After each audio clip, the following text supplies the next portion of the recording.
Hi, welcome to another episode of Menopause Matter. My name is Martha Mo. I'm your host today. And today we are going to talk more into about the effect of menopause. I know as a woman over 40, we're all challenged by it. Some of us have been told that this process is very scary. Some of us have been told that, hey, it's not too bad. There's a way around it. So I want to be able to inject some very positive energy to you. And how do I do that? Is by talking to different experts to bring you their expertise to battle the challenges that you may have and helping you to overcome it using their expertise. So today I have an expert here, Vanessa Nixon. Thank you so much for joining me on our show today. Thank you so much, Martha, for inviting me to be here. I'm really delighted to have this conversation. Thank you. So please tell us a bit more about you. Sure, yes, I am a traditional naturopath and I have expertise in nutritional healing and herbal medicine, homeopathy, flower essences. I also bring natural movement into my work, and I also bring natural beauty care into my work. So I have these three branches of my business: the natural health, the natural movement, and the natural beauty. And I like to weave them together to help women create a really solid foundation for a healthy midlife and a really joyful and easeful transition through the menopausal phase. That is so true because a lot of us are experiencing symptoms just like hot flushes, brain fog, weight gain, insomnia, and they're so hard to navigate our emotion. And I've been told that women around our menopause period, either is perimenopause or postmenopause, we have about what 10 years of suffering that we have to go through. So please help us to reduce our symptom and step into this new chapter of our life so we don't have to be so scared about it. And if I wanted to ask you, why reframing the concept of menopause is so important to us?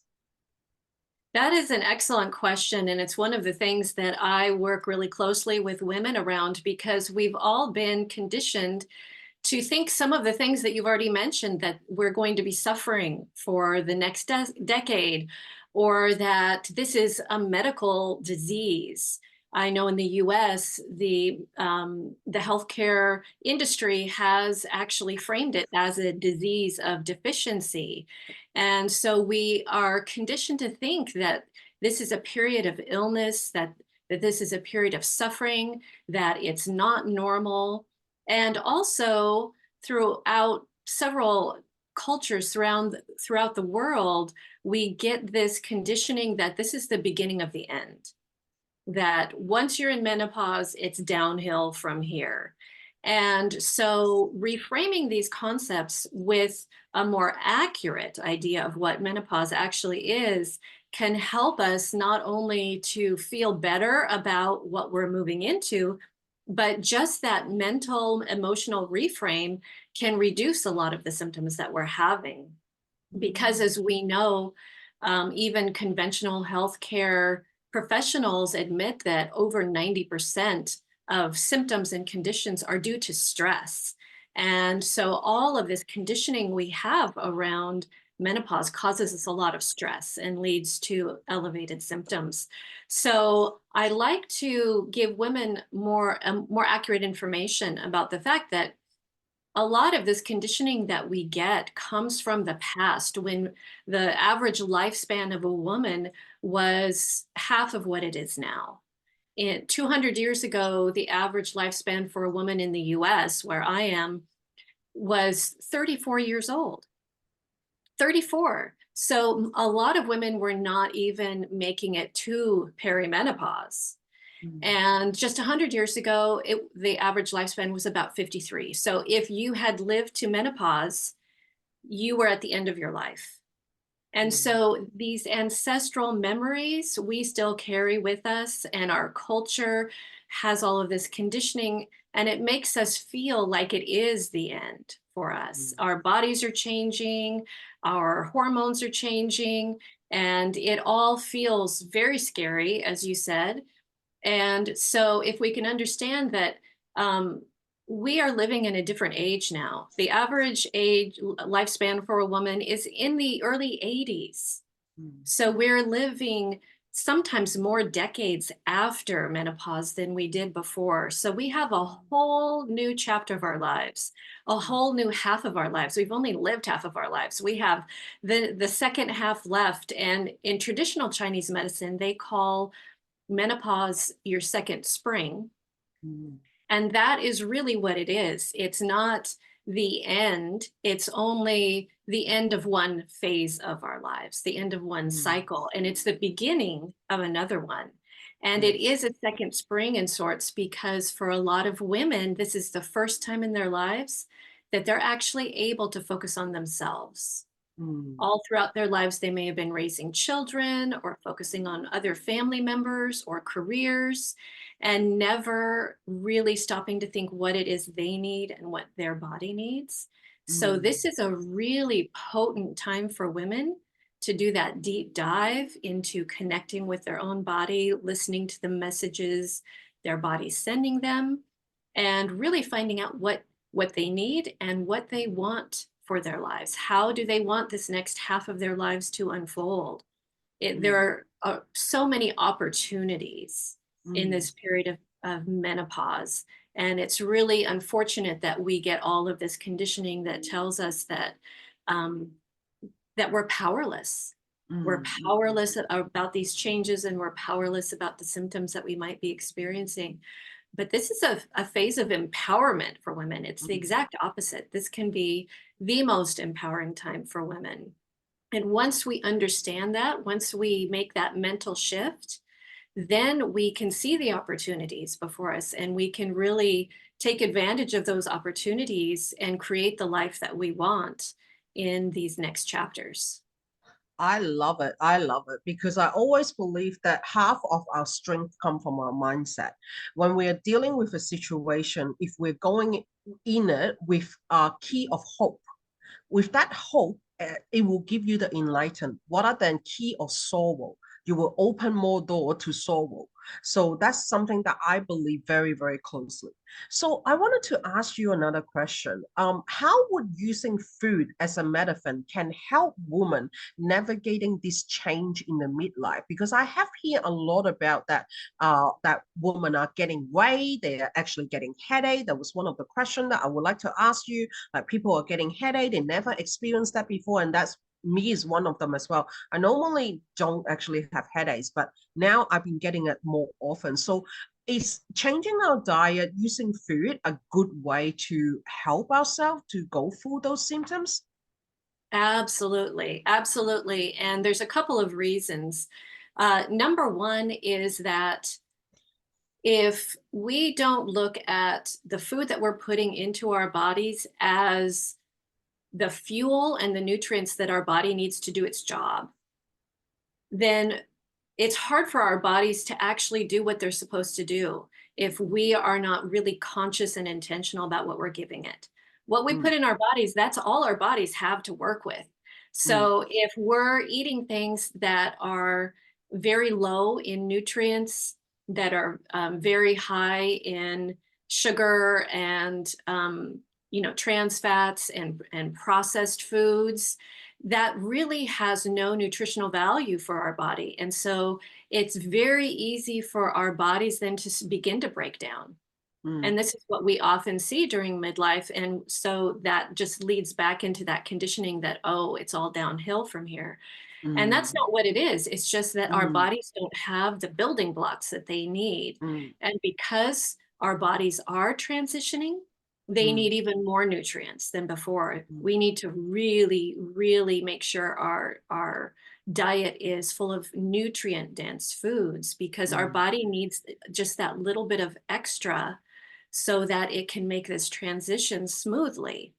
Mm. And so, looking at what you're putting in your body is one of the first things that I do with my clients when Yep. we work together. Because if we don't do that, then none of the other things we do are really going to have that much of an effect. Yeah. If you're still putting, you know, junk, if we're putting junk foods into our body, Yes. that's all our organs have to deal with. Mm. And so there's still going to be a level of breakdown and dysfunction inside the body. So that's the very first place to look. And the second thing I want to say about that is this goes back to what I said about empowerment, Mm. because oftentimes when we are having health conditions, we look outside of ourselves for Hmm. help and support. Yeah. And that's not a bad thing in itself, but we're conditioned to think that we can't do anything Yeah. about our health. Mm. And the fact is, we are the ones who can do the most around our health because we are the ones that get to choose what we put in our bodies. Mm. So we have the power. We are the Mm. ones who are at choice as Mm. to how we treat our bodies, how we move our bodies, what we put Mm. in our bodies. And Mm. that makes the biggest difference to how our bodies can function and Mm. respond. And Mm. so making sure that not only are we eating really healthy foods, but also that we educate ourselves around the best times to be eating our meals and around beverages and how we're hydrating our bodies, and also looking at particular foods that have very high medicinal qualities, Mm. foods that can actually help us to reduce our symptoms. For Mm. instance, fermented foods is a really great example because fermented foods are really high in probiotics, and probiotics are going to help to have a stable gut flora. And if Mm. we don't have a really healthy balance Mm. of gut flora, then nothing that we're eating is really going to be assimilated well. Mm. We need that gut flora to be in balance so that we can assimilate everything else that we're putting into our bodies, including Mm. any other natural remedies that we choose to take. And so Mm. we can start with fermented foods and make sure we're eating a little bit of some kind of fermented food on a regular basis to help us What not. will what will that fermented food look like? Sure, there's lots of examples of fermented foods. It could look like miso soup. Eat a little bit of Oh. miso soup at each meal. It could look like sauerkraut. And Oh. sauerkraut can be made at home very easily with any vegetable. It doesn't just have to be Oh. cabbage sauerkraut. It could be kimchi. It could be yogurt. It Oh. could be kombucha or Oh. water kefir or milk kefir. There's a whole plethora of fermented foods that we Mm. could be adding to our diet, and many of them are really easy to make at home, and Oh. many others are very easy to find at a natural health food store. And Mm. so just adding a little bit of those Mm. in each meal can make a huge difference to our health overall and can reduce any of the menopausal symptoms that we might be having. So, and that's just one example of using food Mm. as medicine.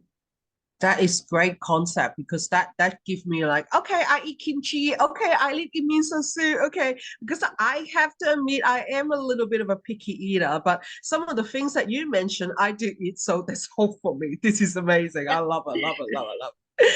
So, which are the natural remedy that can support us in energy and we like stress, reduce stress level, also giving us a bit more radiance to our health? Like I love the example that you have given us. Is there more remedy that we can use?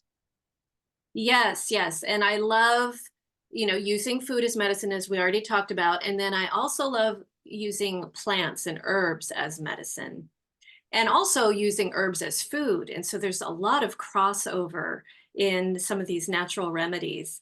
Mm-hmm. When we're looking at menopausal symptoms and what we can do to boost our energy and reduce symptoms, one of the first places I look is to the liver, and how can we support our liver with natural remedies? Because Mm-hmm. as we go through this process of menopause, our hormones can be fluctuating. We can have a lot of excess hormones floating around in our body, and the liver is the organ that has to metabolize all of these excess hormones, as well as any toxins that are coming Mm, into our bodies through the environment or through our food. And so the liver often needs a lot of extra love during this period.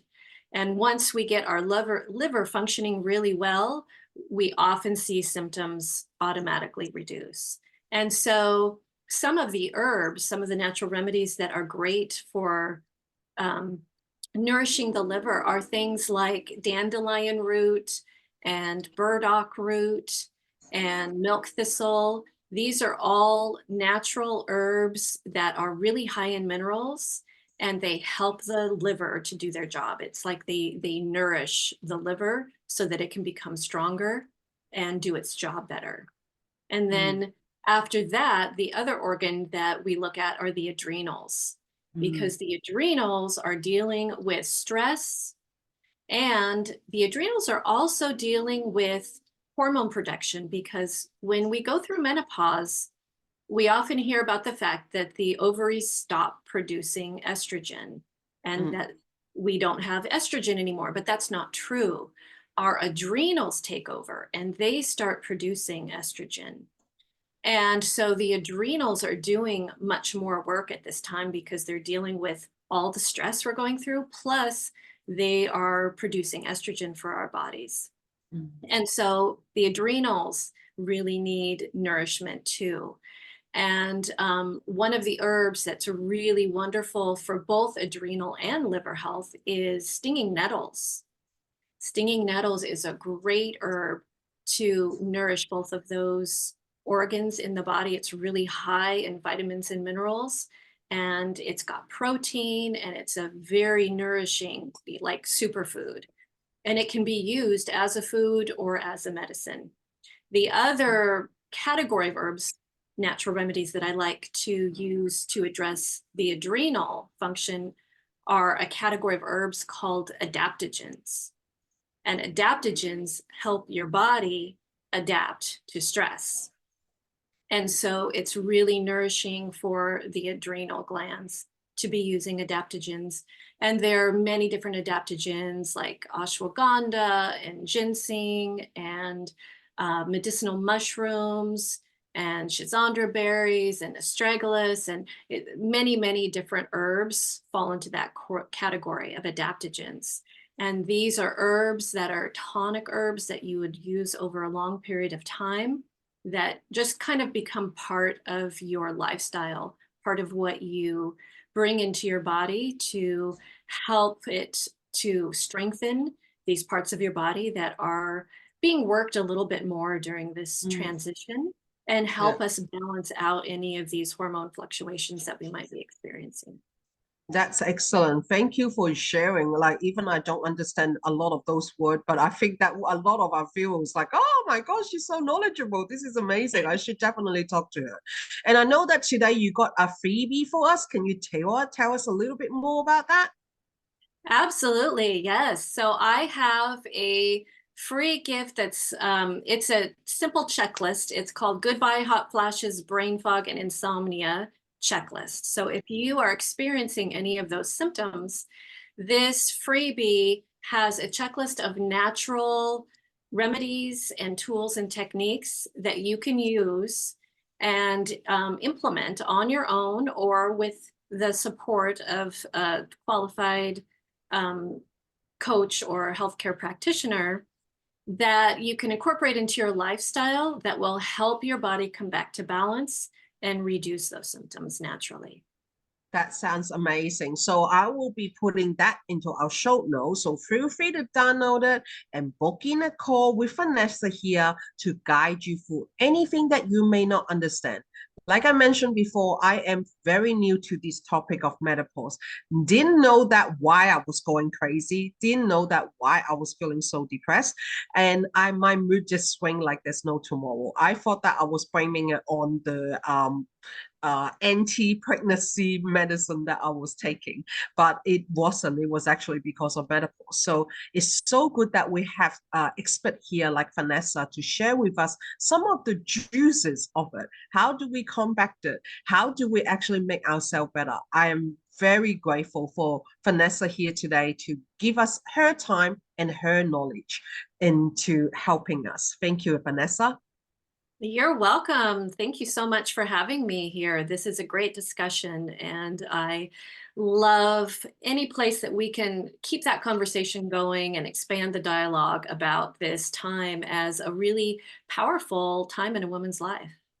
That is amazing. So yes, please do contact, like you post your stuff in our group as well. We love to hear more tips and share from you. Thank you once again. So thank you audience for and listeners for listening today. I love doing this menopause series and I will look forward to see you again next time. Thank you.